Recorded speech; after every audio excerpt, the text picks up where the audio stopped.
Shalom, everyone. This is Haftarah Vayechi. We're going to read from 1 Kings chapter 2. If you want to raise your hand or annotate on the screen, here's how you can do it. Do we have a volunteer for reading? Oh, Anatoly, you want to read? Yeah, I'd love to. Okay, go ahead. Okay. ויקרבו ימי דוד למות, ויצו את שלמה בנו לאמור. What's this word here? שלמה. Shlomo, right. V'no lemor. Very good. Vayikrevu yemei David lamut. Vayitzav et Shlomo v'no lemor. Very, very good. All right. What's the root of Vayikrevu? קרב. Karav. חיכת. What is it? חיכת. קרב. No. Are you thinking karat, maybe? קרב, yeah. Karat is to cut a covenant or to slice or cut something. This is drew. This is like approach. Okay. Exactly, approach. So what I think of is Krav Maga. Anybody ever heard of Krav Maga? What is Krav Maga? No? Nobody? No, I don't believe it. You have karate, you have jujitsu, you have Krav Maga. Nobody? Wow. Sorry. Okay. All right. So Krav Maga, nobody knows it. So whatever. Okay. So, well, I guess it's Maga. Krav Maga is basically the Israeli version of close combat, and it's called Krav Maga. Maga because of hitting or striking, from laga'at, to touch, strike, hit, and krav because it's close. So anyway, the root kuf resh bet means to be close, but I bet I know a word that everyone here would recognize. How about this one? Korban. It's a New Testament. Well, it's an either Aramaic or Hebrew loan word in the Greek New Testament. Korban. What is korban? Crickets. It's a tithe of Yeah, it's a tithe or offer. It's an offering, actually. Not necessarily. I guess I would distinguish tithe as the 10% that goes to the Levites or whatever. But anyway, a korban is a sacrifice of some kind. It's either the thing that you bring close to be sacrificed, or possibly the thing that you end up putting in the fire and it goes up in smoke up close to God, or it's the thing that brings you closer to God. So you kind of have a three-way getting close there. Anyway, korban has a kuf, resh, bet root in it, just like kuf, resh, bet, vaikrevu. And there's a yod in the front and an u at the end. What does that tell me? Yeah, prefix is and. It's just conjunctive. The suffix. Okay, good. So that's not what I asked, but I hear what you're saying. So the vav, actually the vav patach dagesh makes it vayiktol, and vayiktol is narrative past tense. If we didn't have that vav patach and dagesh, we would just have a plain old yiktol, which is not past tense. It's an incompleted, it's usually future tense, right? So the yod and the u was my original question. What do they signify? Masculine plural. Very good. It's third masculine plural. They are the built-in subject. They, third masculine plural. What did they do? They, kufresh bet, drew near. And how do we know it's past tense? Because of the vav patach dagesh at the front makes it a vayiktol. That's narrative past tense. So you could even say something like, and then they drew near, or so then, or you could just go with King Jimmy, and they drew near. And this, and that. That's how King James usually translates it. All right. So we've got, and they drew near. Who drew near? All we know is they, third masculine plural. Is it going to give us an explicit subject? Yemei days. Yemei, days of. Days of. How do I know it's days of? It ends in Tsereyod. Yeah, The construct form. Construct. Very good. Because of the Tsereyod, it tells me two things. First, that it's in construct. Second, that it's plural. What's the singular form of this word? Yam. Yom. Yom. I hear yam and yom. Which one is it? Yeah, yom. Yom. Okay, well, it's probably yom, but the cool thing is that it could be either. What's the plural of yom? Yamim. What's the Yamim. plural of yam? Yamim. The same. Absolutely the same. So we They have to both use have a context. dagesh. They both have the nikud all the same in it. I believe so. Now that you're asking me, I'm going to doubt myself, but Okay. I'm pretty I sure don't know. they're the same. They're certainly be the nice. same in the consonantal form.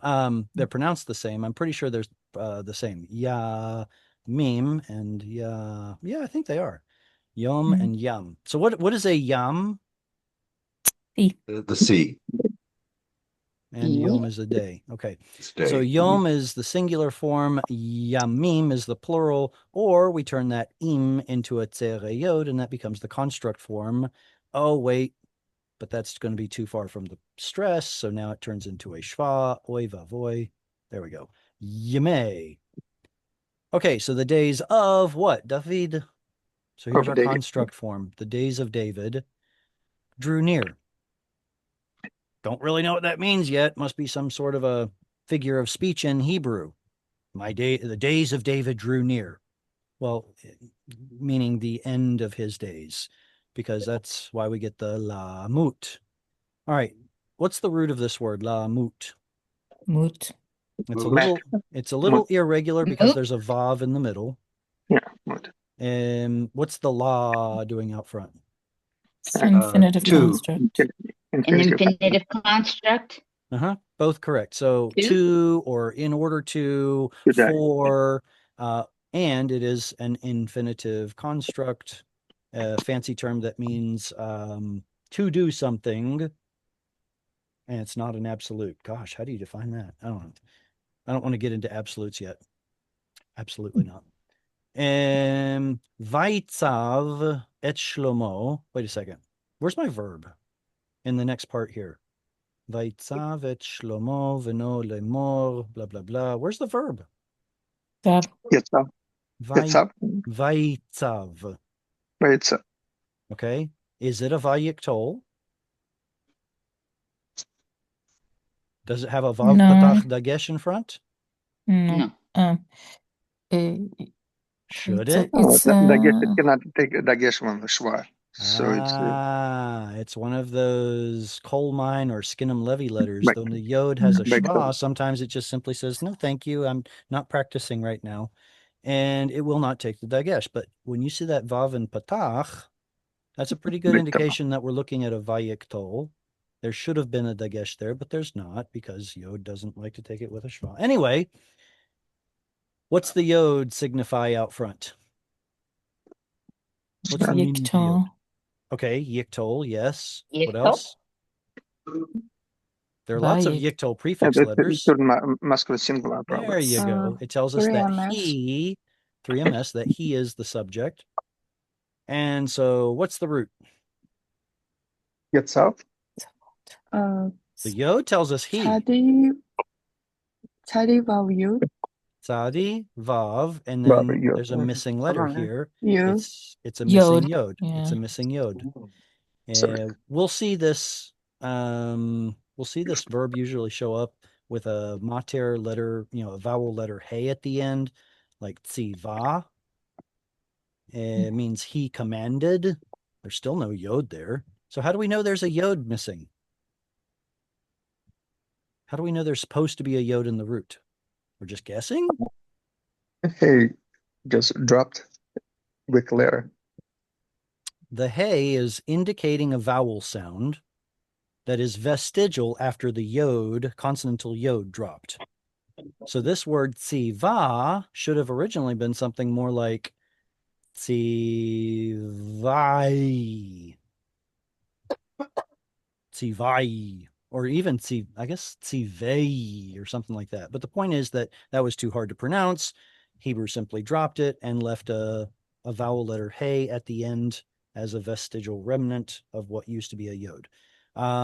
Do we ever get to see the yod of the root in any of the various forms of this verb?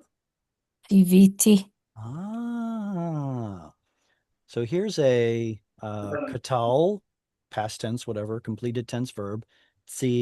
Tziviti. What does it mean?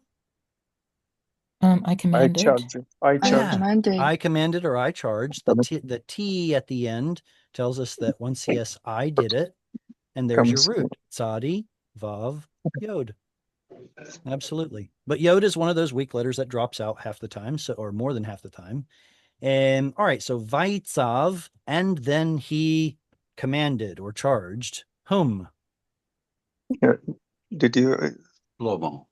Shlomo? Shlomo. Good. So the et tells us who's Shlomo. receiving the action of the verb. Shlomo. What does Shlomo mean? Solomon. Mm. Solomon, Fair, King fair. Solomon. What does King Solomon's Hebrew name mean in Hebrew? Peace. Peace. Like descent? Shalom? Peace? So shalom is peace. So what's Shlomo? His peace. His It's peace. His peace. peace. Very good.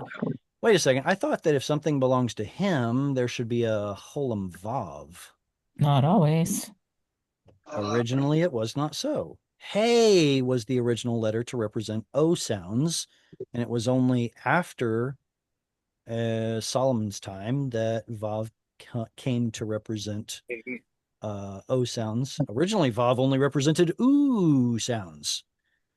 But later on, vav stepped in, represented O sounds as well, like this one right here, beno or veno, also has a suffix on the end that says his. Hey is the original, his shalom. O comes later, vav, cholam vav comes later, his ben. All right, ben, his son, His was son. a son. Le more. Is this another Same. infinitive absolute? Same. Oh, it's an infinitive construct. Lamed at Yeah. the front. To amar say, or le more. Any questions on this verse before we move on to the next one? Valdane, would you like to read? Yes. All yours. You got verse 2. Okay. Anaki Halek Be Zerek Kau Haaraz Ve Zakat Ve Ha Yit Le Ish Leish, good. I didn't hear the ta on the end of these two verbs. So these two words, could you reread them, please? Ve Ha Ze Zakta Mhm. Ve Ha Yita. Very good. And where's the stress in these two words? Anyone? They're supposed to be on the end, but I but see At that the end there's of the what? yeah, Yeah, because it's a Zakata. vegetal. But Zakata, In vegetables with when you, I think it's first and second person, the accent's on the end, right? Very good. These two are what are called vekatal form. So it's a katal verb with katal suffixes, but there's a vav in the front that actually flips the tense, as it were. So what should have been he or you or somebody did something becomes he or you or somebody will do something.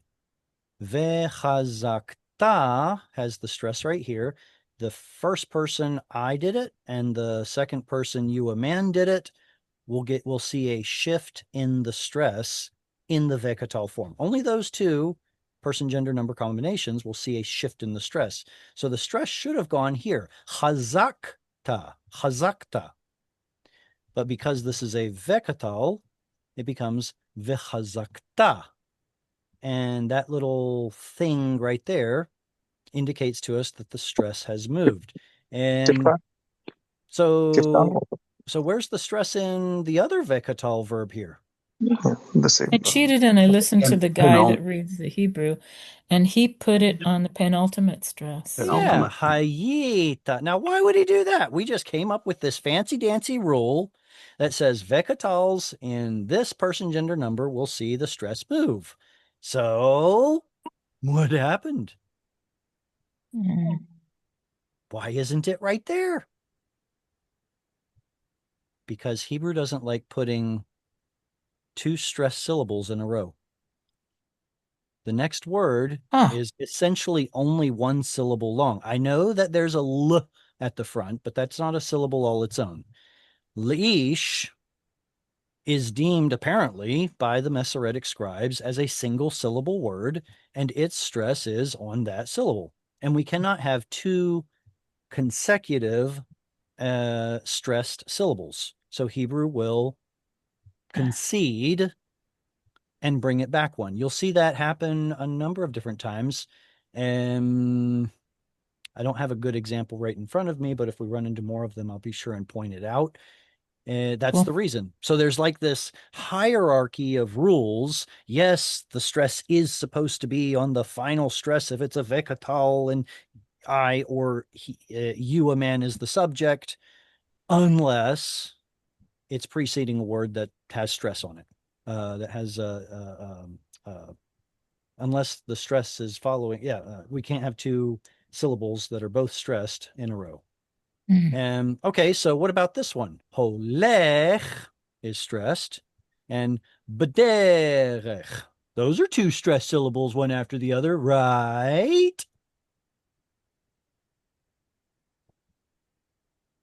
Mm-hmm. Mm-hmm. But can anyone see it? Baha. Zakef Oh, Katon. Ole. What do you What are call those that two one dots? again? Yeah, what do you call that? Zakef Zakef Katon. Katon. Yeah. Skefkaton. Okay, that Zakef Katon. Katon tells us that we have a relatively hard disjunction. What in English we might call a comma. Here's another one. That's a very hard disjuncting cantillation Yeah, mark. at not. This is going to be a comma or a At period or something. And then at the end of the Not verse, we have a very, very hard one, which is almost always represented by a period or question mark or some sort of full stop. So that means there's a pause right here, which now makes moot the fact that we have otherwise two stressed syllables, one after the other. There's a pause right there. So it's not a big deal. But do we have a pause in between this word and that word? Mm-mm. Yeah, small one. This is No, Kifta I or mean, that right small. there is, if I'm not mistaken, actually conjuncts. Conjunct. Leish. All right. Anochi holech. What kind of a word is holech? What form of a word is that? The participle. It's a participle. Mm-hmm. Good. And a participle is a what? Oh, Okay, so it has an Um, O-A pattern. There's the O and the A. Very Yeah. good. Tell me more about a participle. It's a verbal noun. Mm, Or noun meaning or verb. ing. no, it's mm, verb mm. or imperative or Any something. other guesses? A It's participle is a verbal adjective. Oh, It is proper in Hebrew. It is properly an adjective. How do we know that? Because it comes in four flavors, like all other adjectives. It comes in the masculine singular, the masculine plural, the feminine singular, and the feminine plural. All adjectives have those four forms. Participles do the same. So that's kind of the dead giveaway that they are participles. They describe something as doing a certain verbal action. So anochi, I, holech, am doing the verbal action of, or am described as doing the verbal action of going, walking. Bederech is a prepositional phrase. Be is a preposition. What is a preposition? anything you can do with a rabbit. Anything a rabbit can do to a box. Oh yeah. It shows the relationship between two objects, two nouns, two things. Like suppose I and the house, our positions are being compared. Am I before the house? in the house, above the house, on the house, under the house? Did I go through the house? Am I doing something for the house? Okay, those are all your prepositions. B'derech, in the way, or in a way. It is, okay, never mind. It's a construct. In the way of all of the earth. This is a 3-word construct chain. How do I know this is a kamatz katan? 80% full. And then 10%. Okay, 80%. The 20-80 rule that I spout says that if you ever run into an arbitrary kamatz looking vowel, 80% of the time it's probably going to be a kamatz. Maybe 20% of the time it'll be a kamatz katan. What's the difference? Well, kamatz is it's a long ah sound, and kamatz katan is a short o sound. Oh. Right. But the question is, how do I know that this is a kamatz katan and not a Close regular? unaccented. Ah, Close exactly. unaccented. It is a closed syllable that is unstressed. And see that little hyphen, that makef right there, tells us that kol haaretz is being treated like an entire word, almost like a hyphenated word in English. So that makes this. The unabbreviated form of kol has a cholam, right? Correct. The So that's a clue too, maybe? Yeah. Using this lexical form of the word kol as the context or reference for reading this word kol is a great way to remember it's kamatz katan. Like every time I see the word, I don't know, every time I see the word kodesh, like this, my mind always says there should be an O sound on the kuf. So then as soon as I read a word like this one, my mind almost out of habit reads that as an O sound because I know there's supposed to be an O sound there. But properly, it's a closed and unstressed syllable. And historically, it used to be an oo sound that turned into an o. Whatever the reason is, whatever tactic or trick you use to remember that this is a kamatz katan, wonderful, use it. And until you get really good at picking them out, it's probably easier just to memorize the top 5 most frequent words that have a kamatz katan in them. Anyone want to spout some off? Kol is definitely the most common. Kodesh or kodsho might be another frequent one. Any others? And from shomer, I think Shomer? when you have look shomer when you have suffix with it, it becomes shomro, like to guard him or something. Yeah, Chochma is definitely a common one with a kamatz katan here. And maybe not. What you're thinking of, Cheryl, is the infinitive construct when there's a preposition, a pronominal suffix. And so his action of guarding would be shom ro. Shom ro. So that's going to be more like a category of words when you get in a kal infinitive construct with a suffix, then you can usually count on there being a kamatz katan there. But I'm wondering about individual words that show up very frequently in the Bible. We've got kol, we've got chochma, and I mentioned kodsho. If anybody can think of any others, great. Otherwise, we'll move on. Okay, v'chazakta, and you will be strong. V'hayita leish, and you will be to a man. What? Okay, so when Hebrew uses haya with a lamed, that's something turning into something else. So instead of you will be to a man, no, it means you will become a man. Right now, you're just a young little boy, Mr. Solomon, but you're going to grow up to be a big man. All right, who would like to read the next verse? A little bit longer here. Like to try. Okay, Cheryl. Vishamata את משמרת אדוני אלוהיך, ללכת בדרכיו,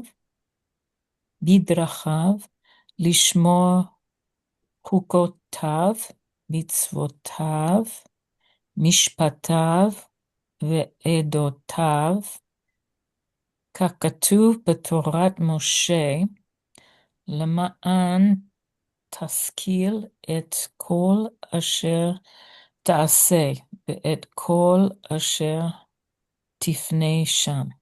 Very good. It's a long verse. You got it. You knocked it out of the park. Yeah. Vishamarta et mishmeret Adonai Elohecha. Okay. Let's divide this big long verse into manageable sized chunks. How do we do that? We look for the trope. Etna, Moshe. Okay, Moshe. there's etnach. That tells us where the more or less halfway point of the verse is. There's a rivia up top. On Elohecha. Good. There's a rivia right there. That's a pretty good indication of a chunk. There's a ketone thing again. A ketone Edita. thing. Zakir Katon. My brain's not working. All right, so that means everything up All to that. here is a chunk. There's another rivia taskir. Good. There's another rivia. And there's another ketone thing under taseh. Zakef katon. Zakef katon. And then the most important one is the end of the verse, the sof pasuk. This right here, the siluk with the sof pasuk. And so we now broke this down into 1, 2, 3, 4, 5, 6 parts. Let's take them one by one. This right here is not a disjunction. What is it? It's actually a conjunction. It's a conjuncting cantillation mark, if I'm not mistaken. Is Tuesday here? I thought Tuesday was here. Tuesday, are you here? I don't see her. No, she's not. Okay, I was hoping to get some. She's been studying the cantillation marks and that's and right. singing them, and it's been really impressive watching her grow that way. Anyway, yeah, this is let's see. Unless there are certain exceptions to this, I've noticed that these are actually conjuncting. We think of like putting a wall in between two words as being some sort of disjunction. I don't know what the Masoretes were thinking. This is a construct form. Mishmeret Adonai is a construct. This is actually very, very, these two words are very closely related, and there should not be a disjunction between them. All right, so therefore we now have this first part. Vishamarta et mishmeret Adonai Elohecha. Is this a vekatal? Yeah. Yes, sir. Okay, good. How do you know? Vav Shva, and it is a it's past tense, like a katal after it, so it's a vekatal. Shemata is katal.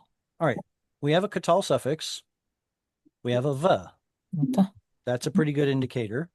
But what really seals the deal is the stress. The stress is not on the penultimate, like we just talked about. It's on the ultima. Vishamalta. Very good. So that's definitely a vekatal. And how do we translate a vekatal?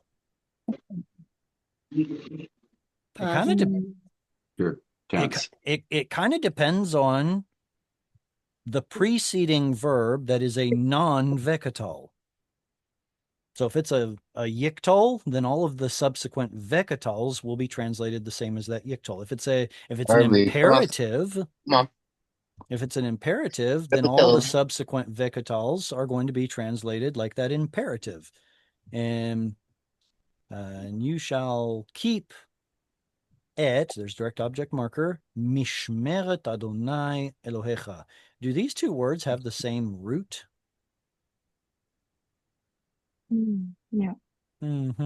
Shamar, to guard. Shemesh. But mishmeret is a noun and vishamalta is a verb, but they both have to do with guarding. All right, to do what? La lechet, there's that infinitive construct again. What's the root of la lechet? Allah. Halach. Smart students. There's a missing hey right here. Halach is the root, to go or to walk, and the tav is shoved on there as sort of a compensation, I guess.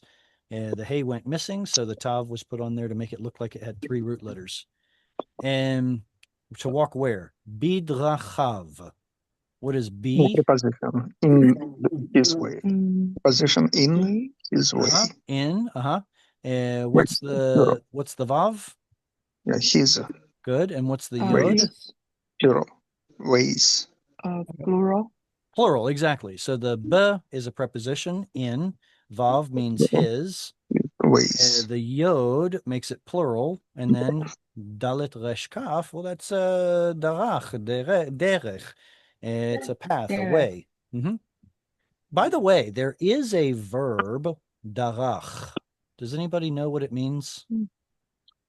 Isn't it like to tread Yeah, on exactly. someone? Exactly. To tread something, hopefully Yeah. not someone, but yes. And so a derech has the pattern. It's a noun. All patterned words are nouns. So it's a Similar. noun having to do with trotting, the thing that is trodden, the path. In his ways, lishmor, another imperative construct, Imperative. chukotav. All right. What's the vav at the end? Yeah, plural. His. His. What's the yod? Three Plural. miss. Plural. Plural. And in fact, what's the ot right here? Feminine plural. Feminine It's plural. usually feminine. But let's see. Chok. Actually, there is both chokim Chuka. and chokot. And so chok is masculine. So I wonder if this is actually an irregular plural in the construct. Anyway, it's a redundant marker of the plural. Now, what is the root?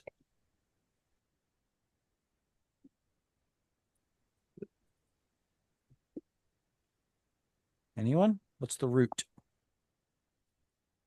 I ask what the root is, Missing and everyone vowel. go. Say again? I didn't hear you. Missing vowel.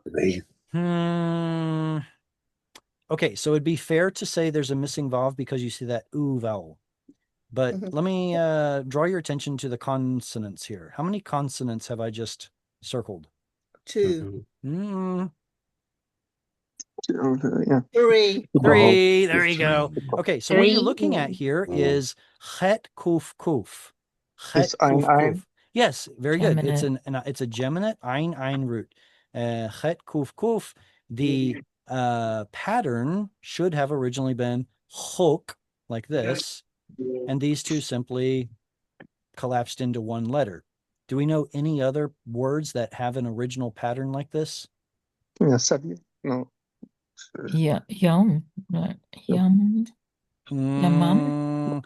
I'm asking for a geminate root. Amam, people. Amam. Okay, amam is a geminate, but it has an flavored vowel. Mm. How about this one?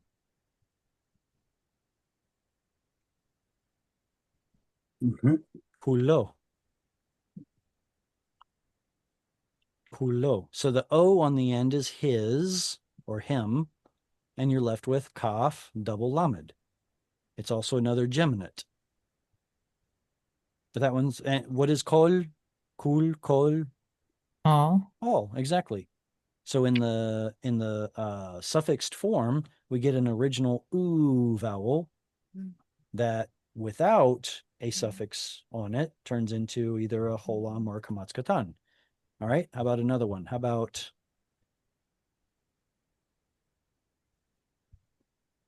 kudsho? Again, without that suffix on the end, it would probably turn into kodesh, but it was originally kuj, just like chuk or kul. All right. Chukotav, his statutes, mitzvotav. Is this a consonantal vav here? Yes, it is. How do It's you know? both. Is it both? Right? Well, Is it both? mitzvot, where else does the Mitzvot. mitzvotav? Mitzvotav. How do we know this is a consonant, this vav? Because there's a vowel on either side. Because, well, it's because this tzadi already has a vowel attached to it, the shva. So this That vav has to start the syllable, and therefore it has to be a consonant. And I'm not sure I would agree with you that it's serving both as a consonantal and vowel mater vav. And this is a consonantal vav, and just nobody bothered to stick an extra vav in there. In modern Hebrew, you do. And you would make two vavs here. One So to be, the dot above the vav is not a cholam. Oh, it most certainly is a cholam. Yeah, okay, so that's the it's just vowel. that we don't Okay. exactly. It's that before the Masoretes ever added a cholam dot here, this vav, did it represent a consonant or a vowel? Technically a consonant, because the root of this word is tzadi vav missing yod. That's a root letter. And now remember this vav that is consonantal. It's gonna come up in a couple of words here. Mitzvotav, his plural commandments. Mishpatav, his plural mishpat, his judgments. Okay, now how do we read this word right here? Ve'edotav. Ve'edotav. Hang on. You told me that if there's a shva, that's a syllable marker. Ve'edotav.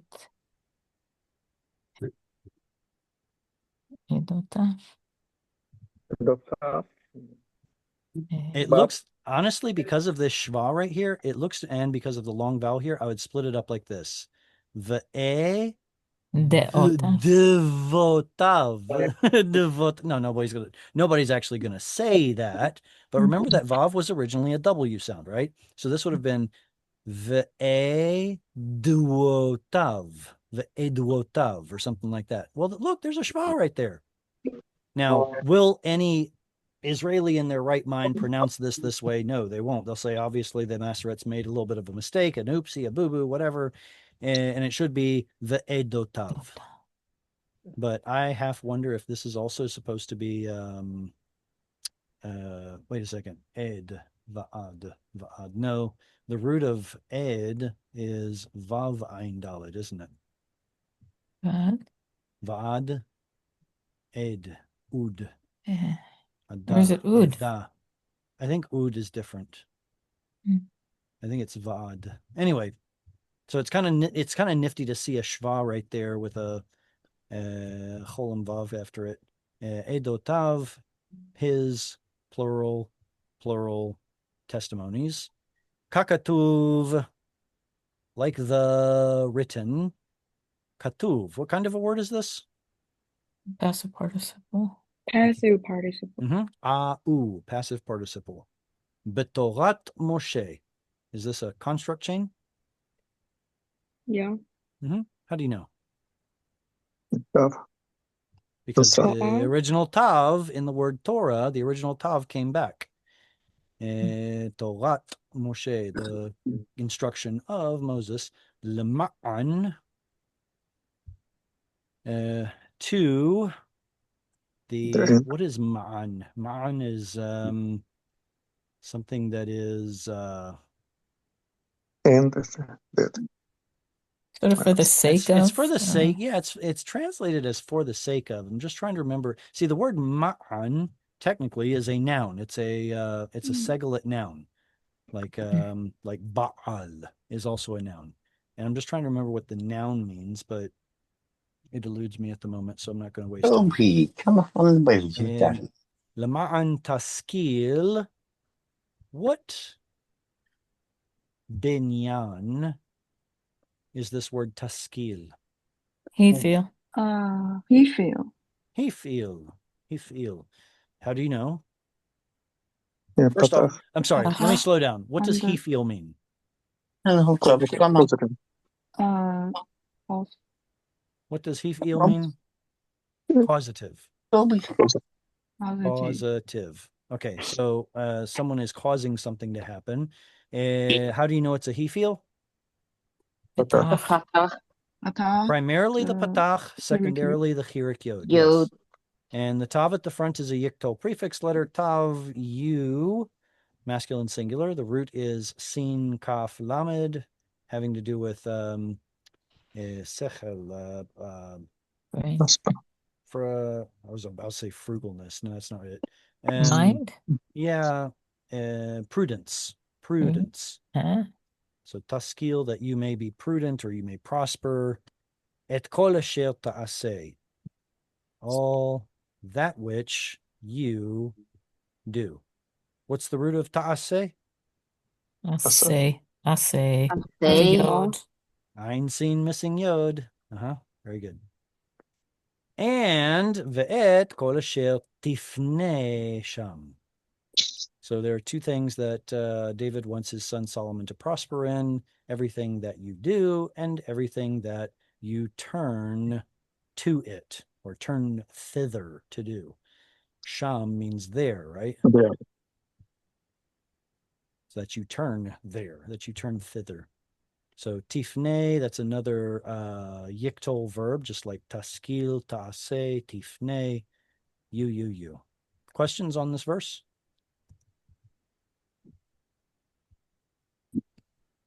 All right. Who's the next reader? Gabriel, do you want to read? Yes. Bevakasha. Let me, okay. Right. Okay. Lema'an, Yakim, Adonai, Et, Devaro, Asher, Diver, Alai, Limor, Im, Yishmeru, Banecha, Et, Darkam,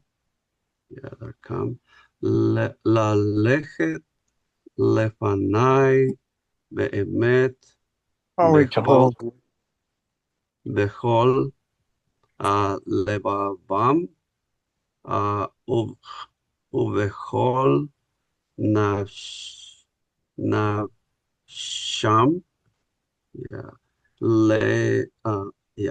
Lemor, Lo, Jikaret, Lecha, Ish, Me'al, Kise, Israel. Very good. There's another long one. Yeah. Lema'an Yakim Adonai et devaro. Should I put a break right here? Divide this big long verse into sections. Where should I put a break? Yeah. After Dvaho. Good. This is a reviyah. That's an important one, but not as important as Nachta, where is it? Oh, it's Nafsham. Just one down here. okay, so we probably should have started right there. This one's super important. The one on the end is the most important, obviously. Yeah, super. Back it up to Bemet. There's right Good. after. There's a katon right there. It's a kefkaton. Oh, there's another revia after Dachan. There's another revia right there. Oh, did you notice the zakef gadol over here? Yeah, after Lemor. Another zakef katan right there. And one more. That's important to know. Doesn't show up very often, but the segol. What is that? Upside down. The upside down looking segol, yeah. This is also disjuncting. Right up there with zakef katon. Good. So we've now broken this up into several pieces. Any questions on why or how we did this before I move away from that? Wow. Does it have something to do with those Diamond shapes. Yeah, the shapes. There are tons of tons of shapes. There are tons of cantillation marks. There are between 26 and 30, depending on how you want to count them, and that's a lot of symbols.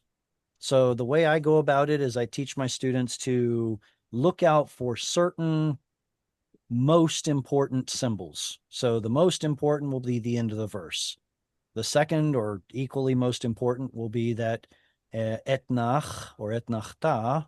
That's the halfway point, logical halfway point of the verse. And then the next one after that is zakef katon.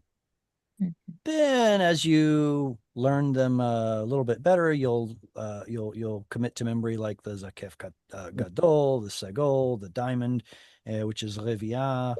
So basically, what you're trying to do is learn the most important ones first, and then worry about the lesser important ones later.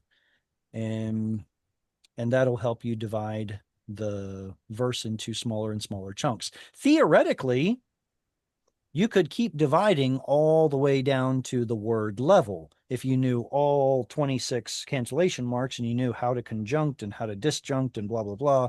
But not everyone's there yet. So I'm giving you the big picture disjunctors so that you can divide a verse into smaller chunks that are more manageable. Lema'an yakim Adonai et dvaro. Where's my verb in this phrase, this clause, this chunk? Lema'an. Yakim. Yakim is the verb. Yakim. Verb. Okay, lema'an is a prepositional phrase with a preposition and a noun. That means for the sake of, or to the end that. Yakim Adonai. The Yod says he is the subject. Mm-hmm. The pattern a'i in this particular case is a hif'il, causing something to happen. What's the root? Kum. Yes, kum. We see the kuf, we see the mem. What we don't see is the missing vav. Kum.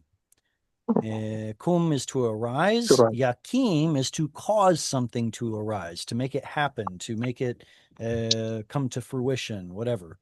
In order that you can establish, or that he can establish who? The Lord, that the Lord can establish et dvaro, establish his word.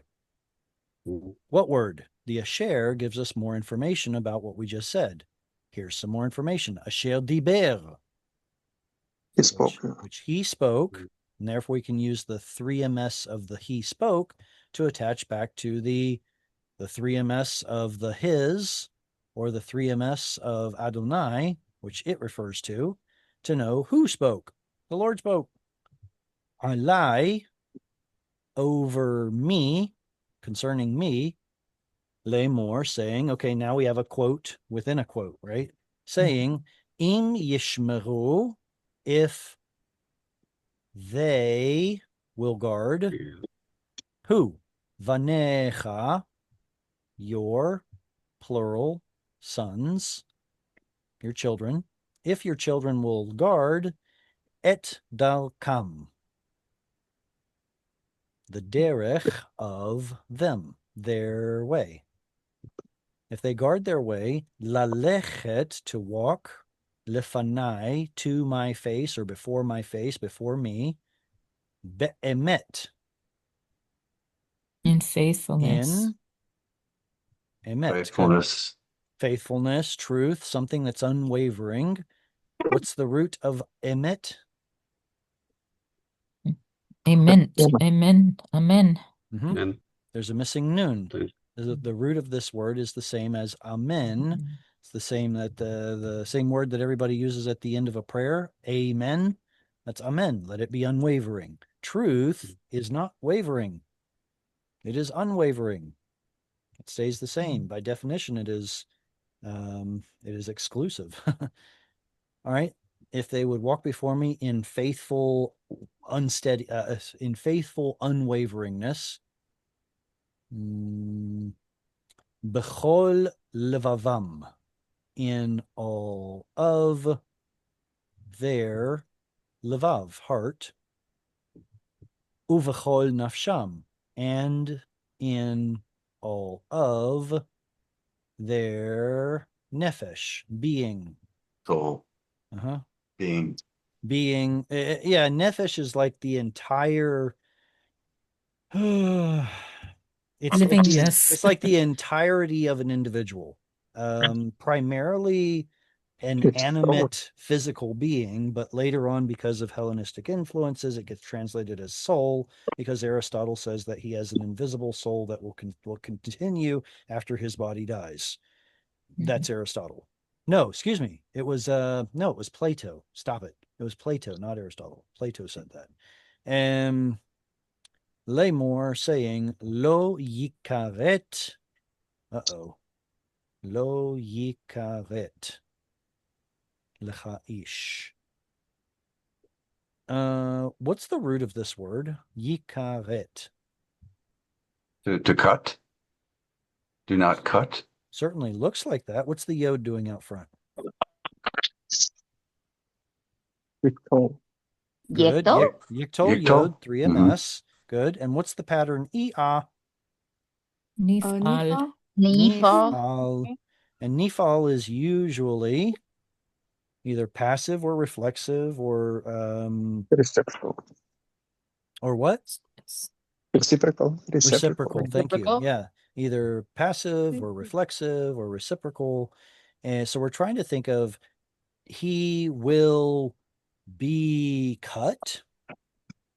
Maybe You can cut see. off. Yeah, maybe cut off, Lo I guess. yikaret. Lo, Lo he will yikaret. not be He cut will not be off. cut off, maybe. Yeah. But then lecha ish. So a man will not be cut off to you. We'll have to, I don't know. It might be worth looking at a translation to help us out. Not failed to I would I'm with you, Cheryl, that I'm pretty sure this has to do with failing and being cut off and so on and so forth for not guarding their ways and walking before God in truth and faithfulness. And but the wording here is definitely hard for an English speaker, isn't it? Lo Lo yikaret yikaret lecha ish. lecha ish. Won't be cut off from you, a man.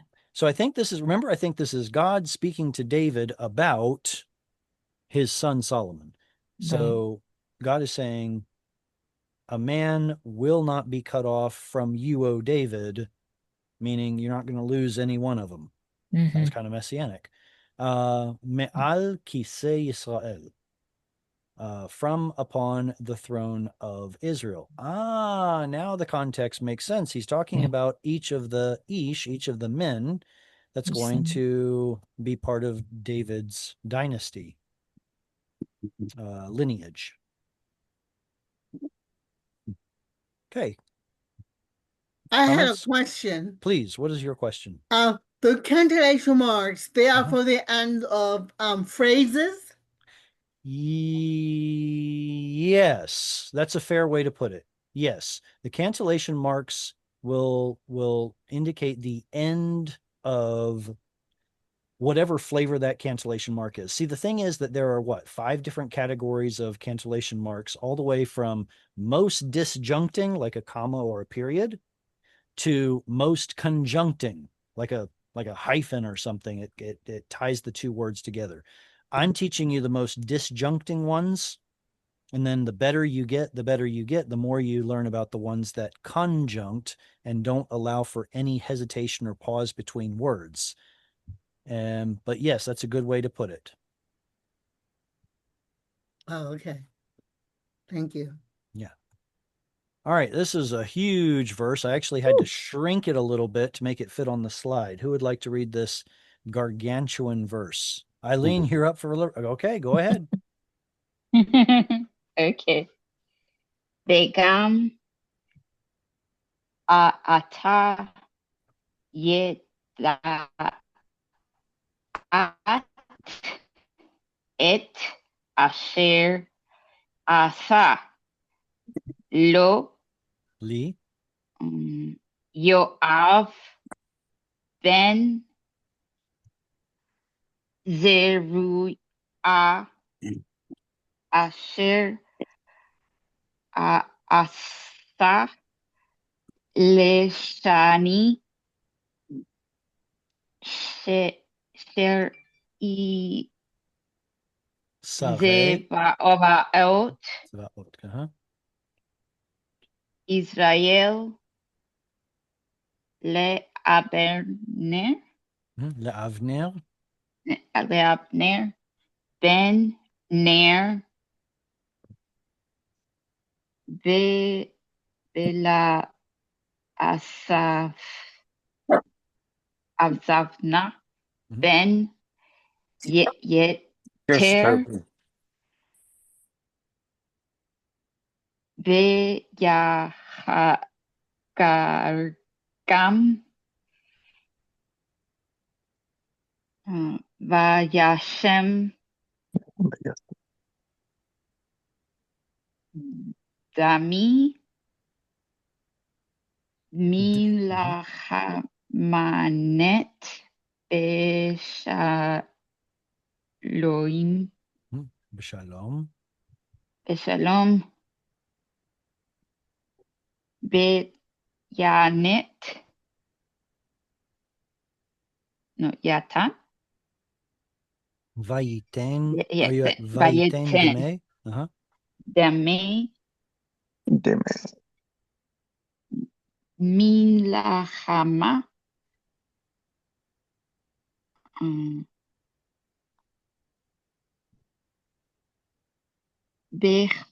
bechagarto asher ben no bemanahav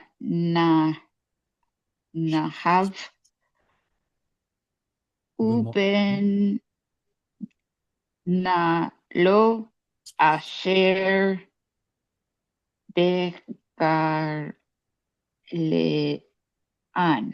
Beraglav. I'm so sorry. The because of the way everything is spaced, I had to shrink it down, and now it looks like this is one giant word. So my apologies. V'gam ata yadata asher asa li Yoav ben Tzruya. So there's a cantillation break. Asher asa li shnei sarei tzivot Yisrael. לאבנר בן נר ולעמסה בן יתר. Do I want to put a disjunction there? No, I'm not. Vayahargem. There's the katon. Vayasem deme milchama b'shalom. Vayiten deme milchama b'chagorato asher b'motnav uvena'alo asher beraglav. All right, so here's how I would divide this up, I suppose, into smaller chunks. Still kind of big. The first two are kind of big chunks, whatever. V'gamata and you, even you, are also, moreover, yadata, you have known, or you knew, or you do know. You have been knowing. Knowing what? Direct object marker tells you what the object of the verb is, and a share says, you know what, rather than a single noun, I'm going to have a whole phrase, a whole clause. Asher asa li Yoav ben Tzruya. That's all one idea, which is the direct object marker of what it is that you knew. I knew that which Joab did to me. Which Joab? The one that's the son of Tzruya. Asher, oh, here we go. More information about this Yoav ben Tzruya. Asher asa lishnei sarei tzivot Yisrael. The one that did to the two captains of the hosts of Israel. Which two? L'Avner ben Ner and Amasa ben Yeter. What did he do? Vayahargem. There's your pronominal suffix. Vayiktol vav in the front. Yiktol prefix, 3ms. He harag killed them. He slew them. Vayasem, what else did he do? Vayasem, and he put, or set, or it says here shed because the object is blood. He shed the demei, the blood of milchama, war, b'shalom, when it was peacetime. Guch. Vayiten demei milchama, and he, I don't know, put, again, it's kind of a synonym. Vayiten and vayasim are kind of synonyms, I suppose. And there's that blood of war again. Bechagorato, onto his chagorah, his belt, the thing that girds about his waist, right? Asher, so more information about his chagorah, bemotnav. What is a motin? Loins. Mm-hmm. Yeah. Hips, loins, Hips, yeah. something like that. So bemotnav, that are on his plural, moten, his loins or hips. Uvena'alo, and on his na'al, shoe, singular shoe, but could represent two shoes. Asher, more information about his shoes, beraglav, that are on his plural feet. Questions on this verse? Yeah. Okay. Why do we have Vayasim and Vayiten? Is it because it's in a different place in the on the fourth line down? Okay, I know, but I'm actually going to okay. throw this one in there too. Okay. So it's all these Vayiktols. Uh-huh. Why are they here? And I guess if I had to, the answer that I would give is that these are all what this man did. Yoav ben A Tzuya. narrative? Well, it's a sequence of events, right? We think of the Vayiktol as being some sort of what's the word? Narrative past tense, but yes, I guess that's the best way. That's how it's usually used in the Bible, but it can also represent what's the word I'm looking for? One thing happening after other, sequential actions. Sequential actions. So what's going on here is it's look, what Yoav did, what he did to the two captains, to this guy and this guy. And then in order to explain what it is that he did, David jumps into Vayiktols. Mm-hmm. He did this, he did that, he did this. And so apparently the Vayiktols are all tying together, so it's not misunderstood that, oh, he just killed them. And now David, as if we're just picking up from where we left off, no. It's tying them all together. Yoav did this, Yoav did that, Yoav did this. Actually, what I was asking was something different. My apologies. What were you asking? Oh, no problem. Vayasim, the accent is on the yod, Yes. over the yod, and Vayiten. And I just wondered why it changes up when it's. Is there a reason for that? Of course, there's a reason. Okay. So the question is, why do we get penultimate stress on this one and stress on the ultima on this one? Is that right? Mm-hmm.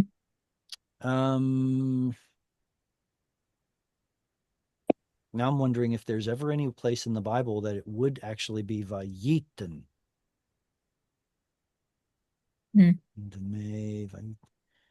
I seem to see it more in the beginning of a sentence, but that's not the beginning of the sentence there by Yasin. Oh, but it just seems like it's always the first one. It most certainly is. Every Vayiktol starts a new clause. So this Vayiktol starts a clause, this Vayiktol starts a clause, and this one does. Okay. So it certainly does start a sentence. It has less to, okay, let me put it this way. A Vayiktol should have apocompation. Vayasim is a form of apocompation. We lost a yod, and there was a shift in stress. Instead of vayasim, it's vayasim. There was apocompation. Okay. Every Vayiktol should see some sort of apocompation, but apocompation really only occurs whenever there's a mater lectionis letter, really. So that's why we don't get to see any sort of shift in stress there or here. There's Because no nothing missing changes yod or really. vav or hey. Right. You think back about Vayitzav that we read a few verses ago. This is another example of apocompation because there should have been another syllable out here. Vayitzave. Hang on. Let me make sure I'm doing this right. Vayitzave. There we go. It should have been vayitzave with a dagesh there. I'll go ahead and put it in there. But the verb apocryphated, which means you lose your mater letters. So instead of vayitzav, it just turns into vayitzav. Same Not thing here. Vayitzav? Well, no, because in PL there is no chirik. There is no full vowel on the yiktol prefix letter. Whereas in the kal binyan, there is a full vowel. Right? Sorry, I missed you because my internet just cut out. What did Right. you just say? And I said it's because in the PL, you don't have a full vowel under the yiktol prefix letter. It's a shva, as opposed to in the kal, there is a full vowel. Oh, okay. But furthermore, you've already moved the stress from one place up one. And that's what apocompation is, when you move the stress to the penultima. So it did already move. Okay. What should have been vayitzave becomes vayitzav. So I would argue that. Okay, that makes sense. Yeah. Ooh, look at that cute little verse. Who wants to read? Okay, I'll read. Ve'asita kechokmatecha velo tored sevato b'shalom shaol. All right, so we're going back to, I guess, vekatals, right? Is ve'asita supposed to be a vekatal? Well, it doesn't make sense for it to be a katal with an and in front. And you did? No. And you will do kechochmatecha, according to your chochma, wisdom. Velo tored. Okay, this right here is a confirmation that this was a vekatal. What does that mean? How is this a confirmation that that was a vekatal? Well, vekatal is incompleted. This yiktol right here is incompleted. Incompleted goes with incompleted. That's sort of a confirmation. Velo tored. What's the root of tored? Yarad. Yarad. Your Originally name. vav, yeah. Originally vav resh dalet, but in Hebrew turns into yod resh dalet. Yarad means to go down, descend. But here, why do we get an O vowel?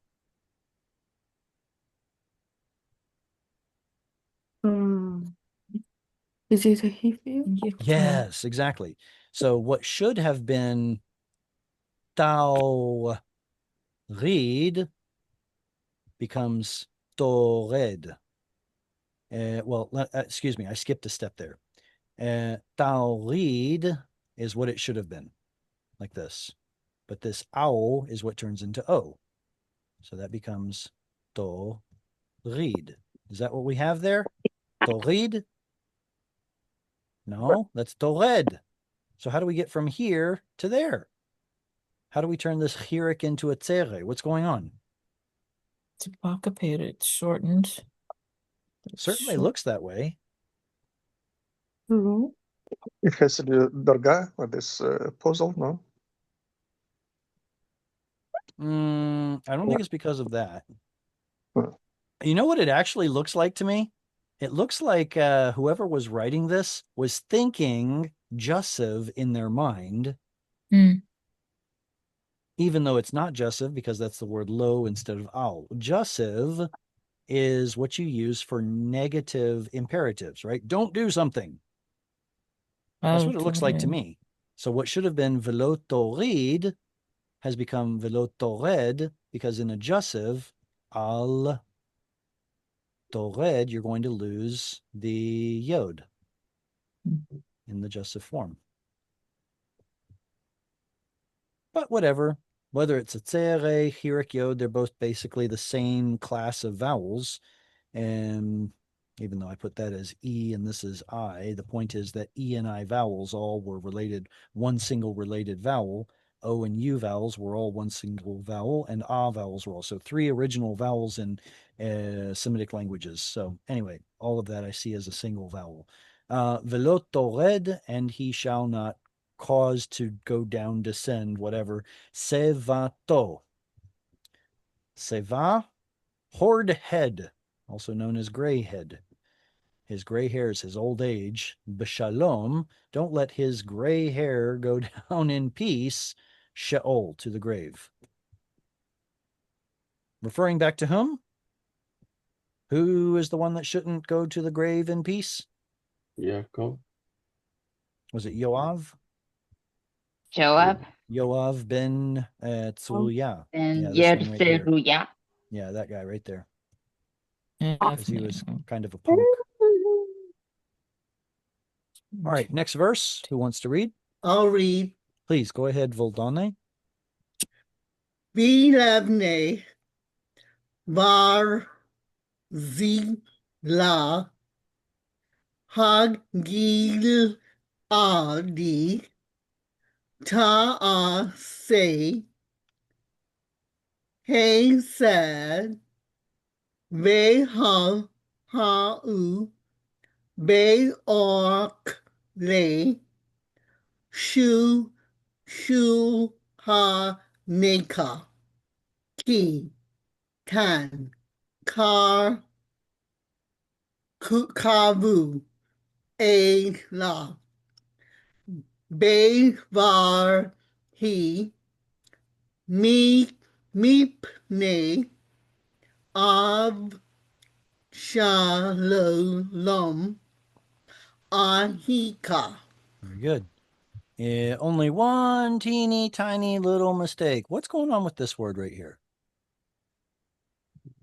Matskatan. Yeah. There is a pesky kamatskatan right there. How do you read it? Be bor ki Perfect. Yeah. Bevolchi. So this is an example that Cheryl mentioned earlier when there's an infinitive construct that has a pronominal suffix. We're going to see that O or U flavored vowel come back. All right. Ve livne valzilai. Okay, so now it seems like David's just going through kind of a laundry list of folks that individuals that are key individuals that Solomon, Shlomo, needs to take note of. This guy's a bad guy. Make sure he doesn't go down to the grave in peace. Here's one that you need to look out for because they were loyal. Velivne Valzilai, and to the sons of Valzilai, Hagiladi, the Gileadite, Ta'aseh Chesed, do make Chesed, loyal loving kindness or covenant loyalty.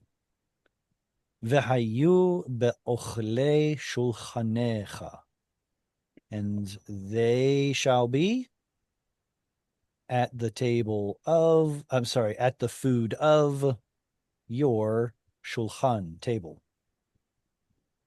So let them eat from the food of your table because they're good guys. Ki chen karevu elai, for thus they came near unto me. Bevolchi, in my fleeing.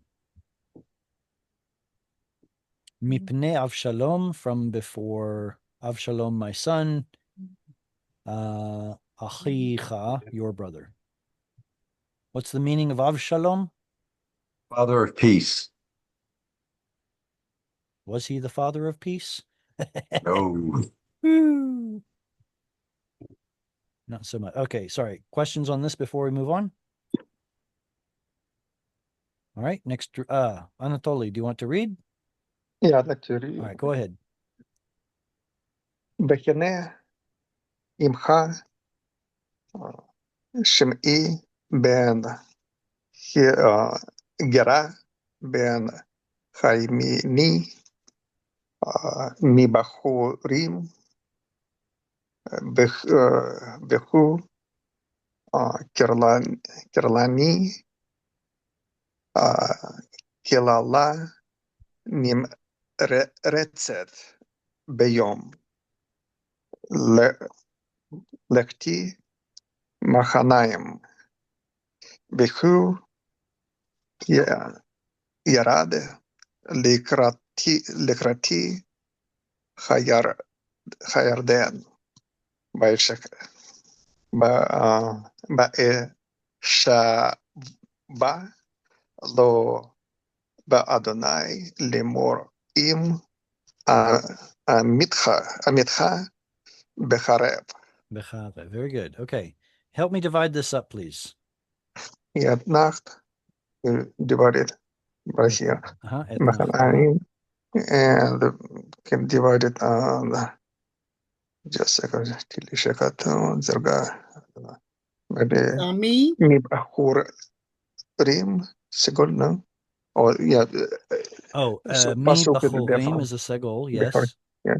Bechorim, Good. yeah. That one right Zakia there. Katon. There's a katon. Zakia Katon, and Zakia Ana, Beshover, Limor. Zakia Limor is another Katon. one. Good. And the Sof Pasuk, the end of the. Sof Pasuk, obvious, definitely. Sami is that one. Shimei, do you mean? Sami. Yeah, I think that's a good one. It's not nearly as disjuncting as for example in Et Nachta, but I'm going to go ahead and put one there. V'hinei imcha shim'i. Well, no, I don't want to do that because look, we have Ben Gera. It's almost like his last name. What are we going to divide the shim'i from the Ben Gera? I don't feel good doing that. Ben Hayemini. Mi bchorim. Okay, so basically all of this is a helping to signify exactly which shimei we're talking about. So I'm just going to leave it like that. I think that's good. Okay, so v'hinei imacha. So here's the next guy on that list of people priorities. V'hinei imacha. Behold, with you, shimei is Shimi. Ven Gera, Ven Hayemini, Benjamite, right? Mm-hmm. Well, where's the Ben in Hayemini?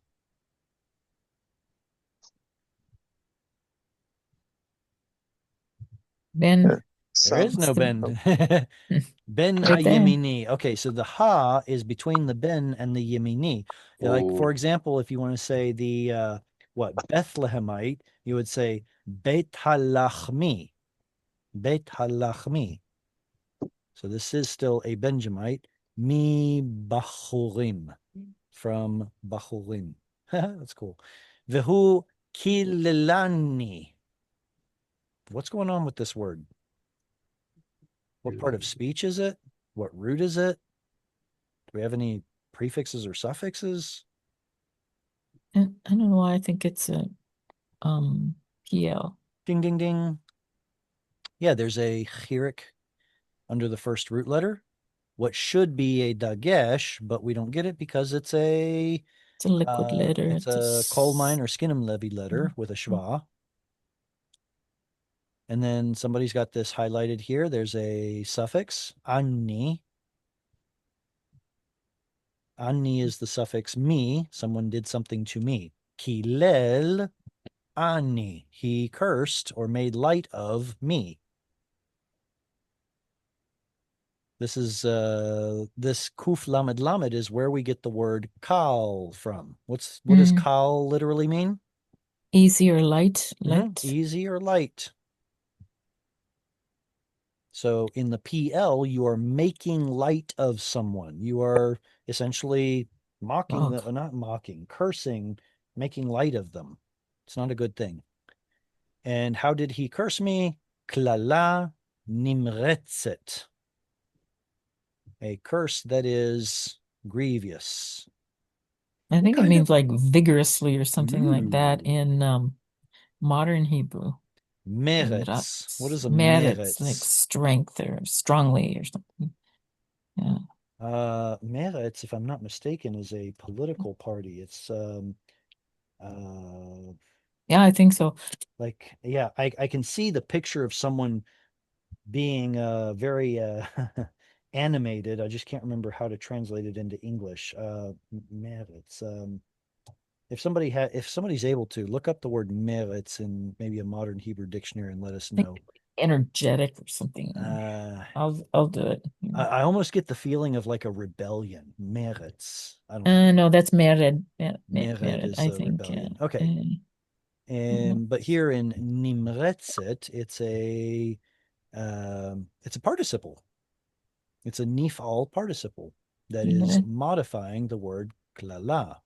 So it's an adjective that's modifying the noun klala because participles are adjectives. B'yom lechti, on the day of my lechet, walking, going, machanayim. I'm sorry. What did They you say find? Oh, the internet just froze. it's the month of March. März. Merz. Haha. Look up Nimretz. Well, I don't März. know. Meretz. Nimrat. Yeah. I have an addition to that, Cheryl.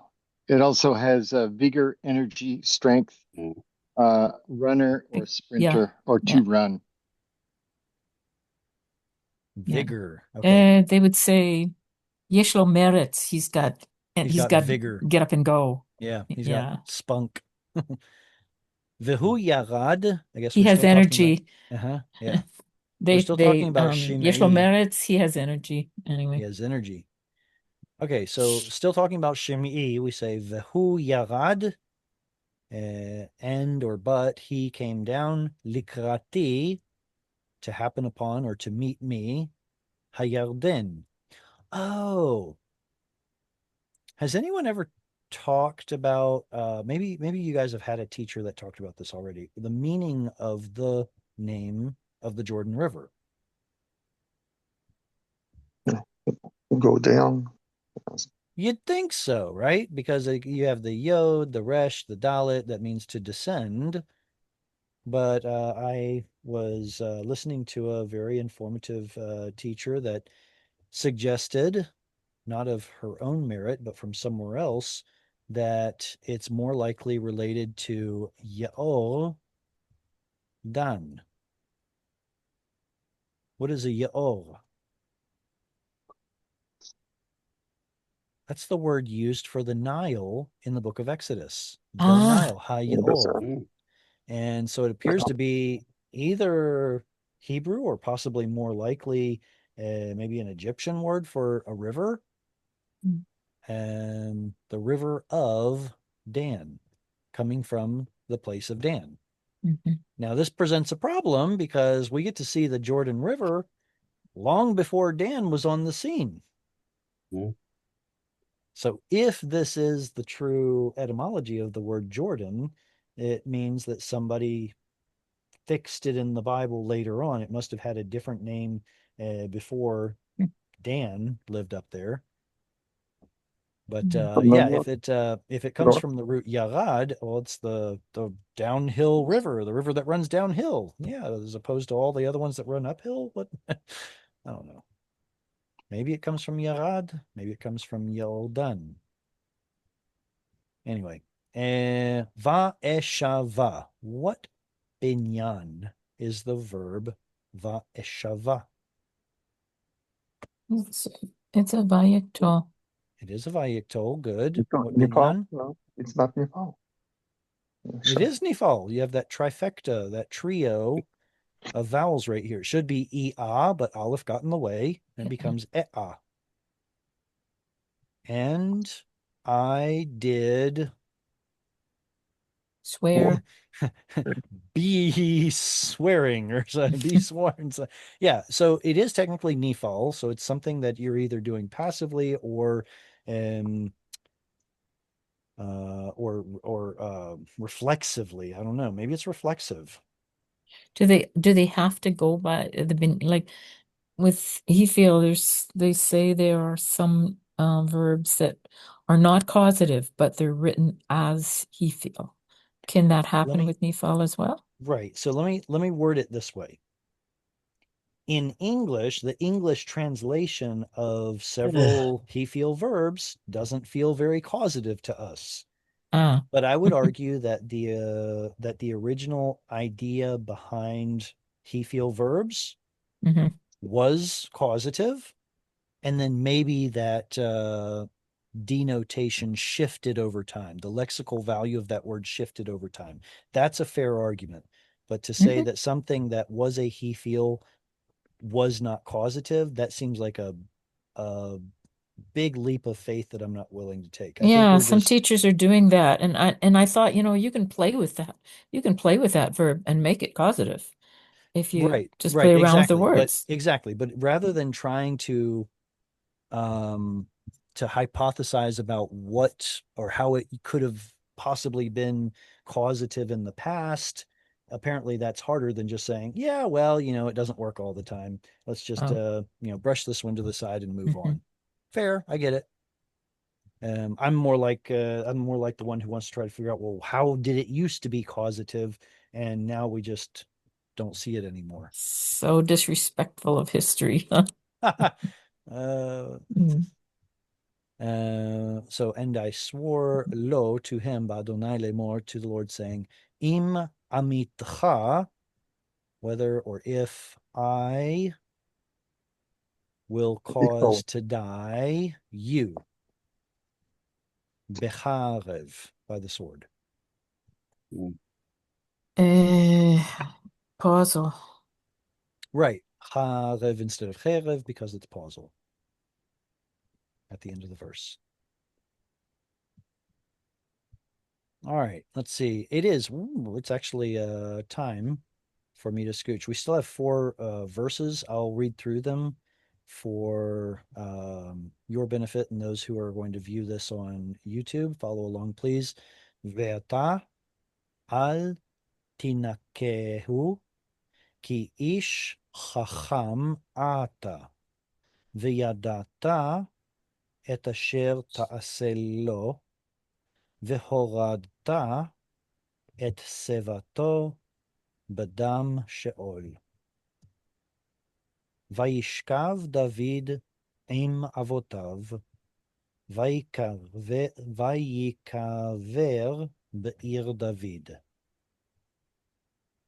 והימים אשר מלך דוד על ישראל 40 שנה, בחברון מלך 7 שנים, ובירושלים מלך 33 שנים. Last verse. ושלמה ישב על כיסא דוד אביו, ותיכון מלכותו מאוד.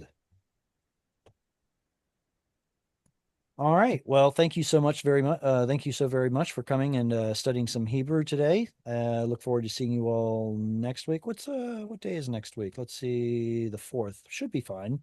Sunday the 4th. Sunday the 4th. Good. Let's meet up then. And does anyone know the next parasha? It's the first one. I guess it's Shemot, right? This was the Shemot? last one in Genesis, so it must be Haftarah Shemot.